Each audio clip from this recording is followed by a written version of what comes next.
Sa pagpapatuloy ng ating balitaan, ilang araw na lang at lalagdaan na ang CAB o Comprehensive Agreement on the Bangsamoro.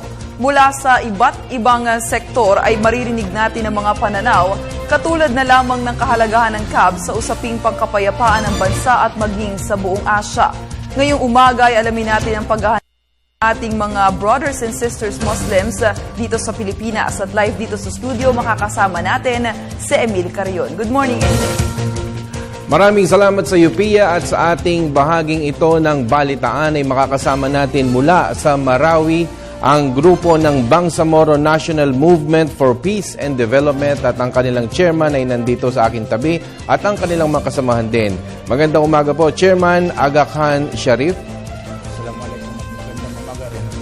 Yes, Chairman, ano po ang paghahanda at ano ang expectation ng ating mga brothers and sisters Muslims dito sa ilang araw na lang at nandito na po yung pirmahan? Okay. Mula po nung marinig namin yung anunsyo ng Presidente ng Pilipinas nung nandun siya sa Malaysia na may posibilidad na magkakaroon ng signing agreement sa pagitan ng Moro Islamic Liberation Front at ang gobyerno natin, kami po ay natuwa, lalo na po yung mga taga Mindanao.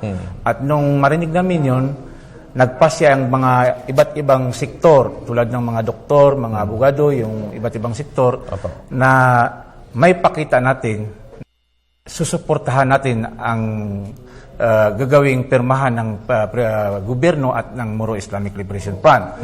At hindi lamang po napagkasunduan namin na hindi lamang po sa mga lugar namin, kung kinakailangan dito sa Manila, may pakita namin na talagang masaya kami at nagagalak kami na mayroon ng patutunguhan itong usapang pangkayapaan sa pagitan ng gobyerno at ng Moro Islamic Liberation Front.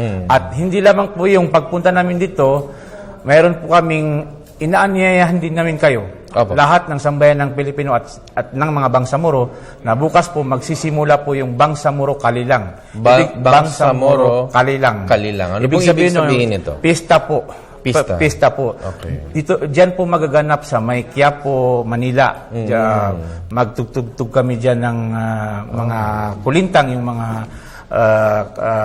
instrument ng Bangsamoro para may pakita sa sambayan ng Pilipino at saka sa buong mundo at sa mga kapatid natin mga Bangsamoro na tayo po ay 100% sumusuporta sa usaping pangkapayapaan ng pagitan ng gobyerno at ng Moro. Ito po ay isang makasaysayang pirmahan sa pagitan ng gobyerno at ng MILF. Ano po ang nararamdaman ng ating mga brothers na Bangsamoro dito sa pirmahan na to? Gaano kayo ka-excited dito?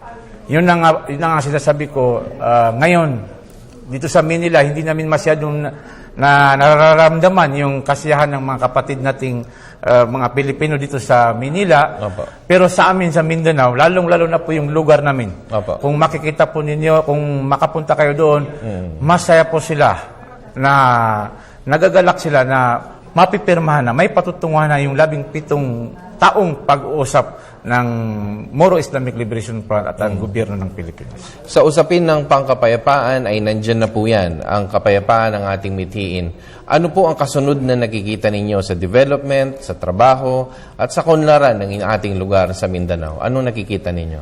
Ang nakikita po natin pag nalagdaan po ito at suportahan po yan ng Kongreso, kasi yung basic law isusubmit pa yan sa Kongreso, tapos sana walang magkaroon ng mga negatibong pananaw, magpapile ng Supreme Court na naman, tulad na nangyari sa MUID, alam natin na ang nakapaloob sa Bangsamoro Basic Law ay lahat yan para mapakinabangan o para sa ikagaganda ng pamumuhay ng mga Bangsamoro, lalong-lalo na po doon sa Mindanao. Okay. Chairman Aga Khan Sharif, nasa inyo po ang pagkakataon, ang inyo pong panawagan, mensahe sa ating mga kabalitaan.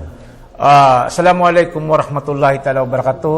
Magandang umaga po sa lahat ng mga nakikinig sa programang ito. Kayo po ay iniimbitahan namin na suportahan po natin itong usapang pangkapayapaan sa pagitan ng Moro Islamic Liberation Front at ng gobyerno ng ating bansa, itong sa Pilipinas, dahil po kung susuportahan po natin ito at bigyan ng pag-asa huwag po natin itong husgahan muna. Kasi marami kaming nababasa ngayon ng mga tulad po sa may Zamboanga City, si Congressman, yung kapatid natin na si Congressman Lobregat, mayroon siyang plano na magdudulog na naman siya sa Supreme Court para itiaro daw itong Bangsamoro. Sana po muna natin ito ng pagkakataon na may sulong.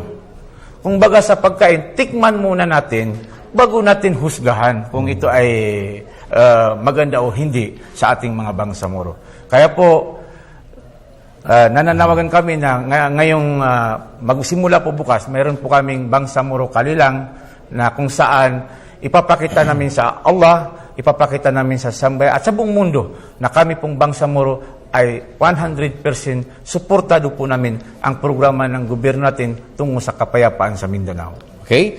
Maraming salamat. Yan po si Chairman Agakhan Sharif, 10 ng kanyang mga kasamahan galing sa Marawi City ng Bangsamoro National Movement for Peace and Development. Marami pa kaming balitang hinanda para sa inyo sa pagpapatuloy ng Balitaan.